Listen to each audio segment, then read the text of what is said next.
So today's battle is going to be with Cory, and this was a really intense battle this week. Cory really took advantage of the reads that he got on top of me, and on top of that he also capitalized on all of the RNG that he received. So I actually got to give him kudos for that. It was really impressive on some of the decisions that you'll see in these next battles. So with this first play that Cory did, it actually put a lot of pressure on me because the poison wasn't something that I really wanted to deal with, especially this battle. Like, I had my way of dealing with the spikes, but still it kind of put a little bit of limits on what it is that I could actually do. So at this point, I'm really kind of disappointed because now I'm gonna have to use rapid spin, and that's gonna end up, doing some time wasting. And then on top of that, he's gonna go ahead and use sludge bomb, which I knew he would use, which would badly wound my Torkoal. And I feel like I took a lot of unnecessary damage, not being prepared for that wheezing.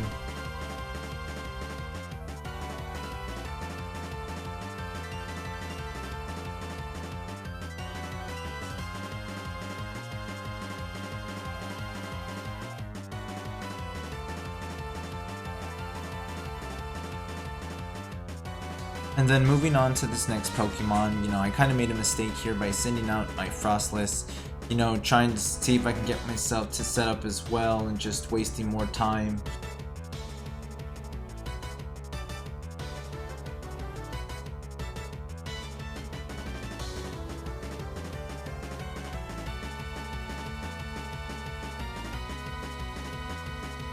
So after that humiliating miss, I decided that I was just gonna commit to, trying to set up with Frostless. I already did it and sacrificed so much for it. Might as well just do it. So, that was just pretty much my idea at this point during the battle.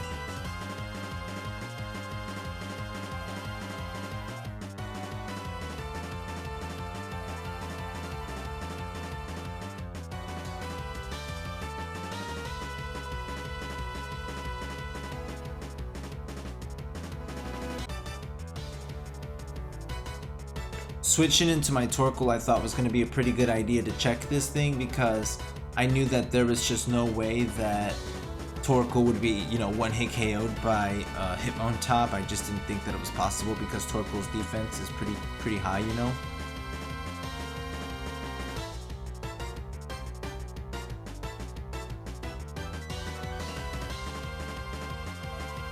Torkoal managed to hang out just a little bit longer, just long enough to get those spikes off the field for me. So Torkoal really actually played through for me in the end, always being as reliable for me like he always is. So thank you Torkoal.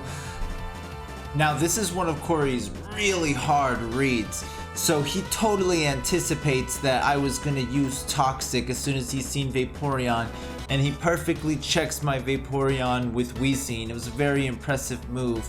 I didn't even see it coming, not even a little bit. And on top of that, I also get hurt by my own Torkoal. His son actually made it to where my Vaporeon dished out so little bit of damage that it was actually super crucial for me. And using my own team to basically weaken myself, which was super unfortunate.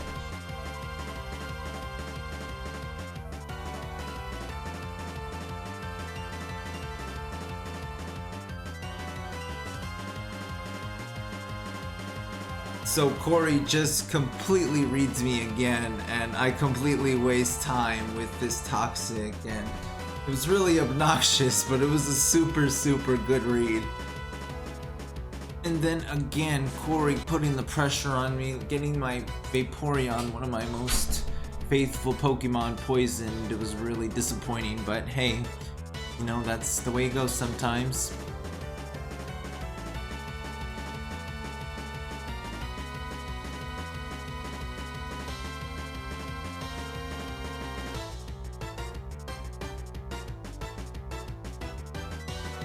So sad to say, but this is unfortunately my first good move in this entire battle, in my personal opinion. I actually hit a Scald and then managed to snag up a burn. And you know, it wasn't even all that great, but hey, burn's a burn.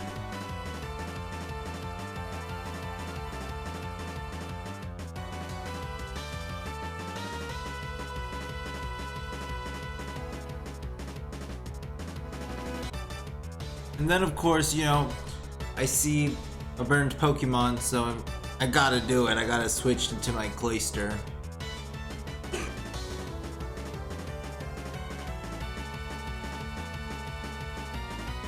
And Cloyster unfortunately gets poisoned, but he does soak up this close combat pretty well. I was actually not even surprised a little bit. Cloyster usually takes up physical attacks pretty well.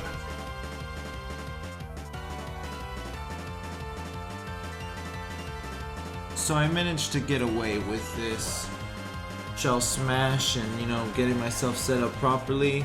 He switches into this Pokemon, I'm assuming, so that way he can try to wall out my Cloyster, which is a really good move and all, but I figured, you know, Dynamax would give me that extra boost that I needed and he wouldn't have time to set up his physical defenses.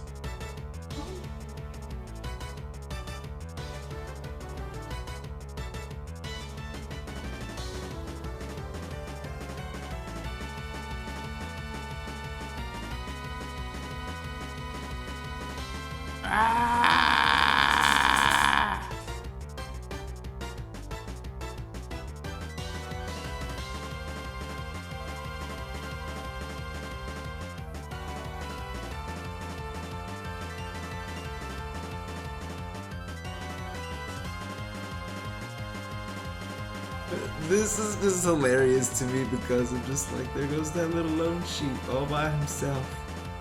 There goes Cloyster, getting ready to eat that big old sheep.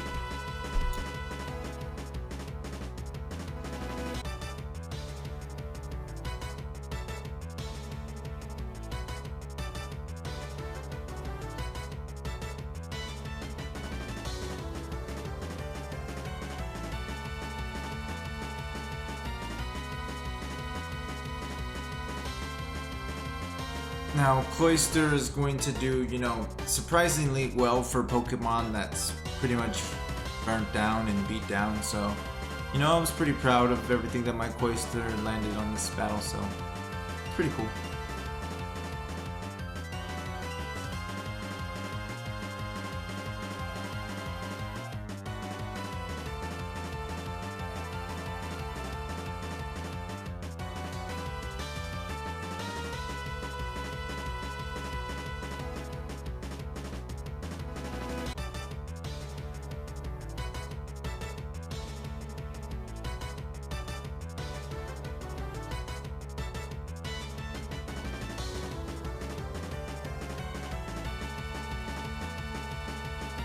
And with wonderful grace and beautiful excellence, Hitmonlee manages to take out Cloyster without managing to take a single bit of health, except for the hail that he just tackled on.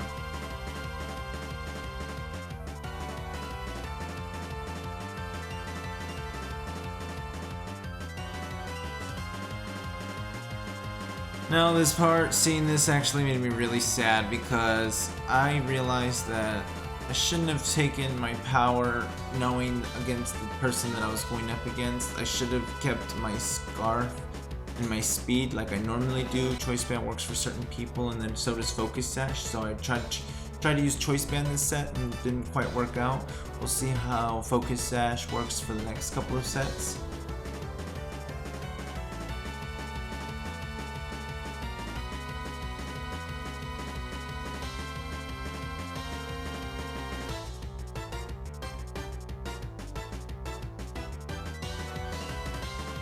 So at this point I know I'm in a lot of trouble because I don't think that there's anything that I can really do, so I'm trying to stall out this Hitmonlee for as long as I possibly can, so I'm trying to use Vaporeon to just eat those hits up. Since it's toxic, there's not really much any use for it anyway except to take a beating.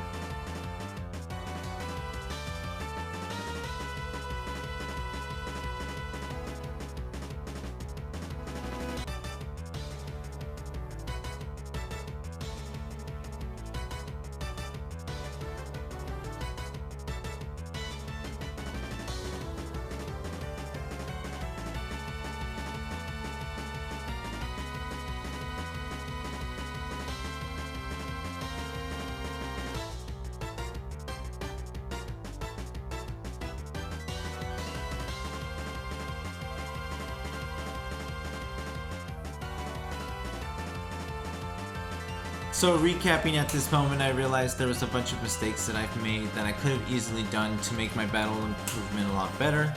But Cory also did outread me quite a bit, so again, it was a really good battle.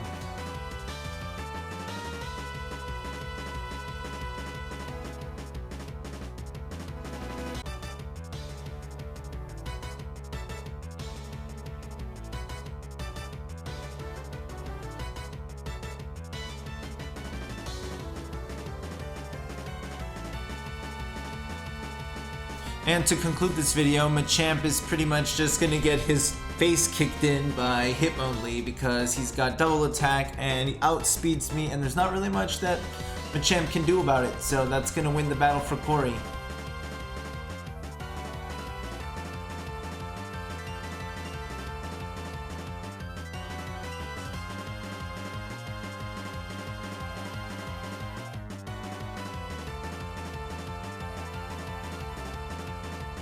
Alright, so Cory's and I's second battle. This battle is a little interesting as well. Cory has pretty much the entire lead on me the entire time. He puts a lot of pressure on me, so we'll see how I do in this battle.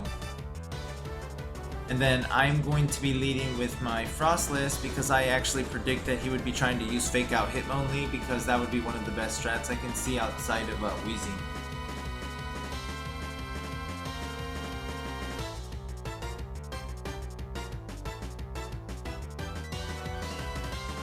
I was actually pretty relieved when I seen him switch out because this allowed me to switch perfectly into my Cloyster, and it gave me a good opportunity, you know, to make a nice little successful comeback, especially against his Shuckle, since you know, Cloyster had a little bit of an advantage against him.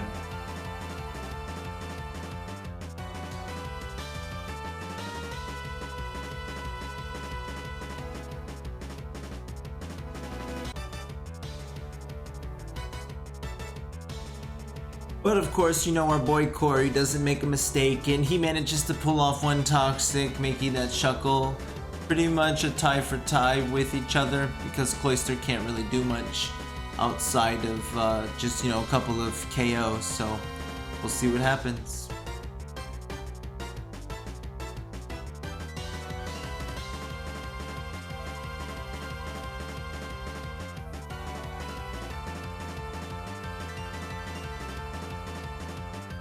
So after one Shell Smash, Cloyster's Hydro Pump actually isn't that bad because Shell Smash actually boosts the special attack stat pretty high, and it allows Cloyster to, you know, do some pretty decent damage.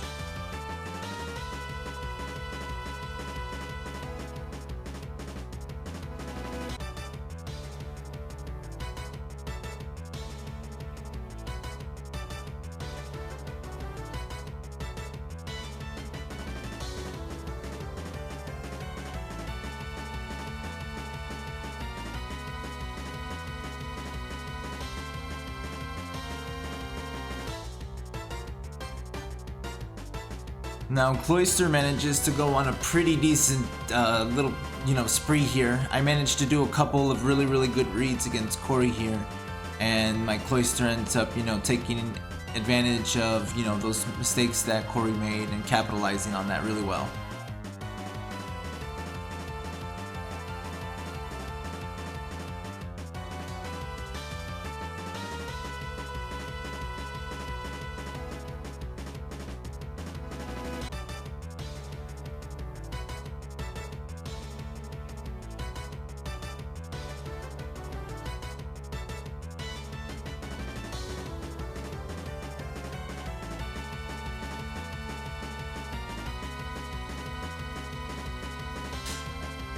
Now, Cory made a really bad mistake here, and I actually made a really hard read on him myself right here.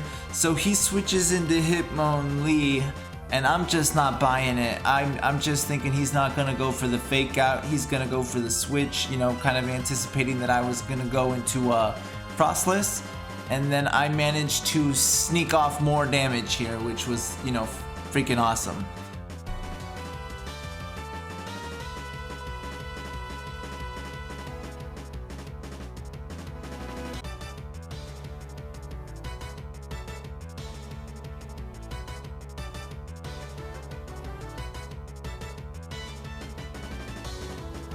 So after my Cloyster did a great job, I go ahead and send out my Torkoal and, pray that this thing can, get in some victory like the way Cloyster did.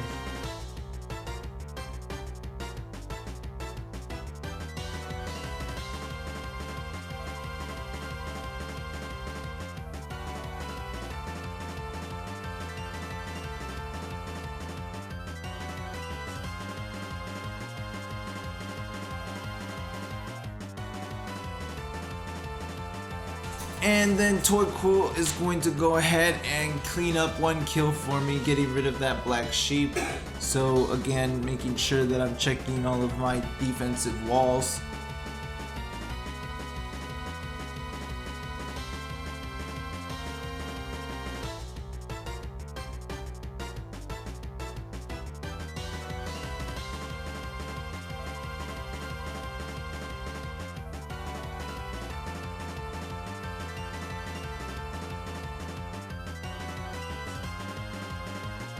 So I actually get the read on him again and just assume that he's going to use the Stone Edge, and then I actually get to lock his Hitmonlee in with this Dugtrio, which was probably one of my best plays in this whole battle.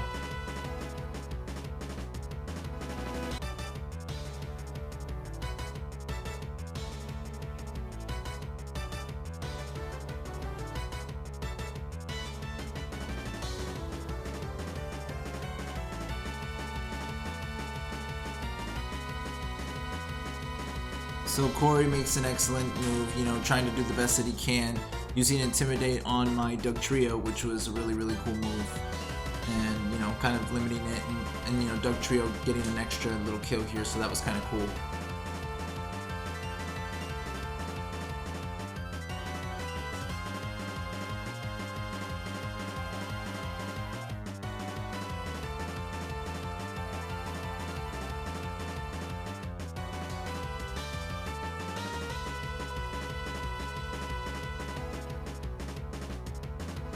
And Dugtrio was just hitting really hard. I'm super happy with the way that Dugtrio was working right there. It was pretty cool. It landed in a nice solid attack, and I was pretty happy.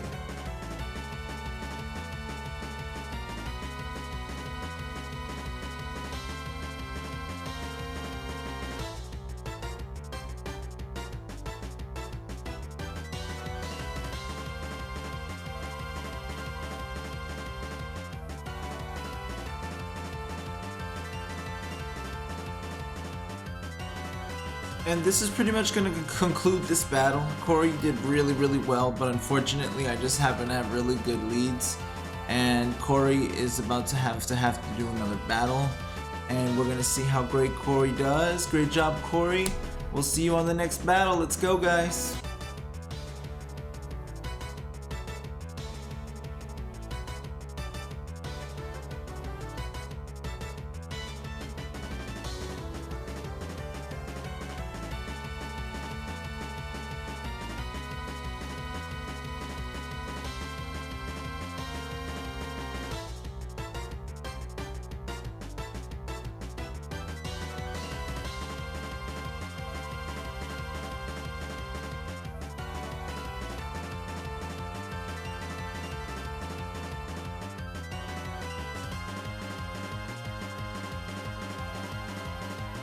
So going off into the first battle, I made a really, really poor decision. I decided to stay in and go with the Scald against leading Cory's Sazzle, and that actually costed me dearly, getting Toxited right off the battle, or right off the bat of the battle, which is quite bad, and a great move on Cory's behalf. It was a pretty brave decision from Cory's behalf. I actually thought it was cool that he decided not to use a special attack, and he knew I would try to switch out because he thought he would outspeed me.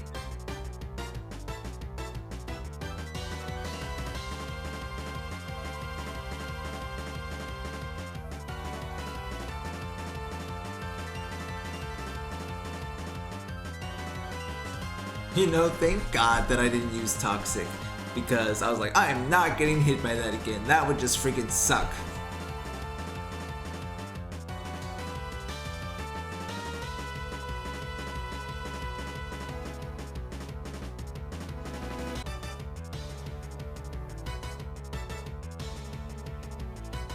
This moment really made me want to cry.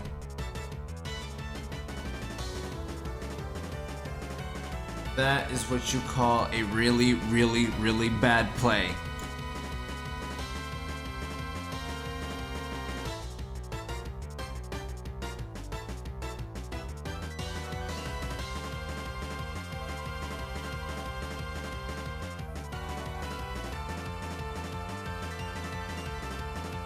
Doug Trio smacked out a good hit here, but it didn't really feel satisfying at all. Kind of just felt whatever.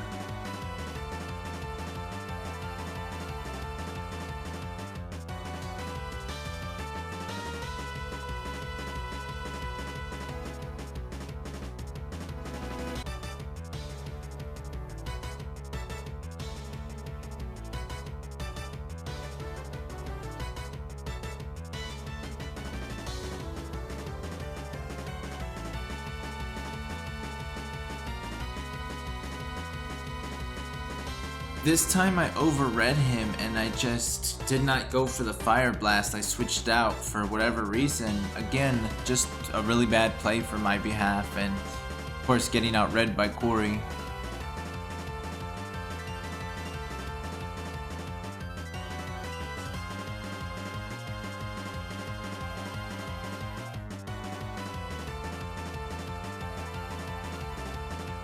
So Frostless is doing a pretty decent job at setting up. I was actually pretty impressed with the way it landed. I just feel like there's some shortcomings that happen to come with Frostless. Frostless looks good on paper, but I feel like if she just had a little bit more HP or a little bit more defense, she'd be a little bit better, but you know, that's just not the way it is, but I still love her very much.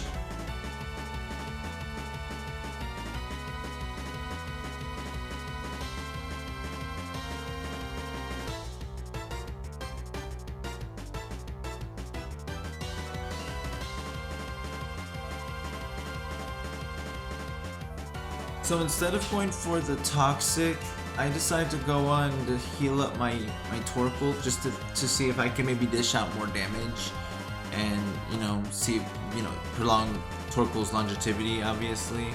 But Cory again just, you know, outmaneuvers my Torkoal.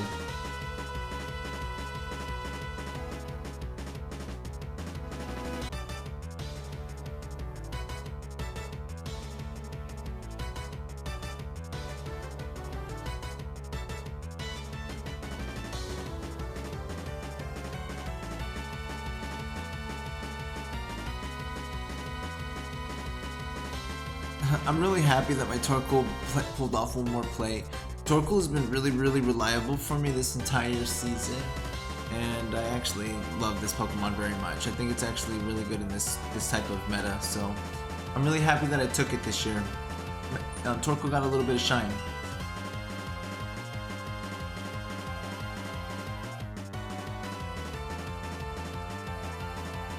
I feel like I should have been able to read that Toxic, and I could have been able to stay and, you know, hit him pretty decent damage, but you know, he really commits to standing still. It kind of trips me out.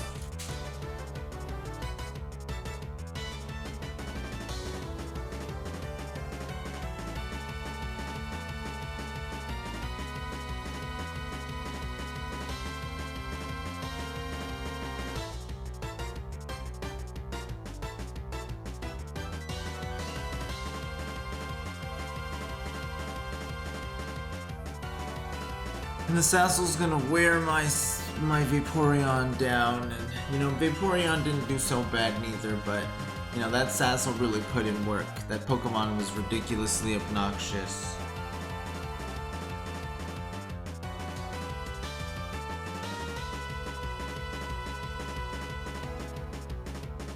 And this Sucker Punch is pretty much what costed me the entire game, because if I had just used Earthquake, I could have really came back from this.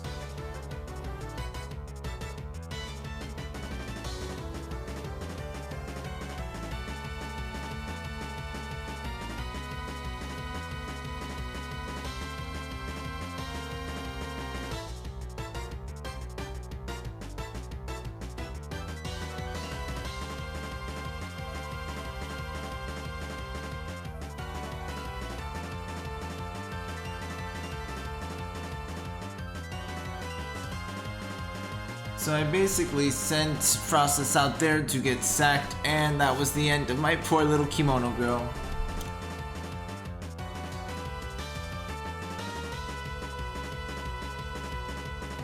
Machamp comes in and gets a really nice cleanup with that bullet punch. I'm actually pretty happy about that bullet punch. It was pretty sexy.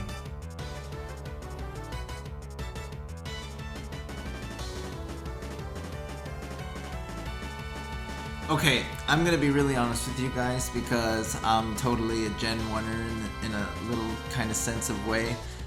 Seeing Machamp Dynamax against Hitmonlee felt very, I don't know, Gen 1 like, and it felt really cool because I just imagined them kind of boxing it out. So I actually really enjoyed this part of the battle. Even in the entire league, this specific battle between these two Pokemon has probably been my favorite thing.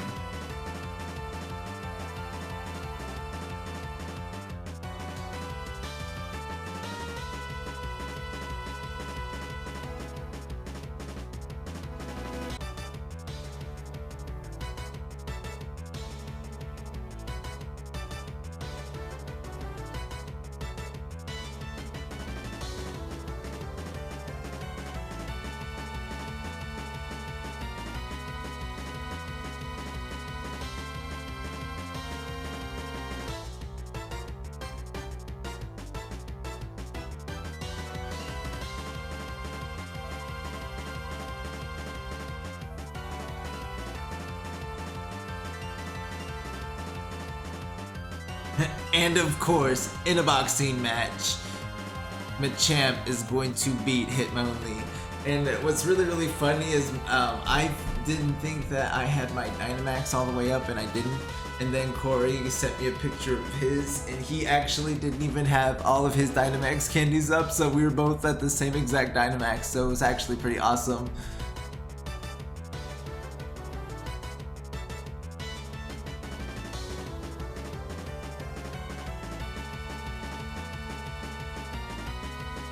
And Machamp's gonna get taken down, but you know, I was still feeling good. Like, you know, Machamp, now that I'm looking back at this battle, Machamp didn't do so bad, you know. I just had a really rough start in the beginning of this battle, and I really felt like that kind of just made me feel tensed and made me think in my head that I was doing a lot worse than I really was doing. So, you know, sometimes the biggest enemy is yourselves, and you just have to remember that you have to just, you know, play it cool, relax, and just don't give up and keep battling till the end.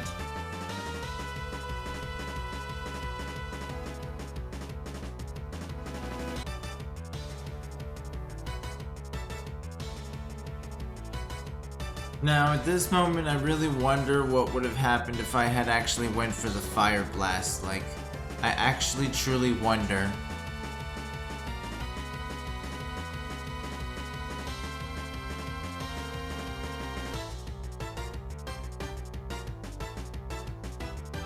But that pretty much wraps up this video. Thank you guys for watching this season battle. This was our week 4 season. So thank you very much, and I hope you enjoyed this video. Have a great night. Don't forget to like and subscribe. See you guys later.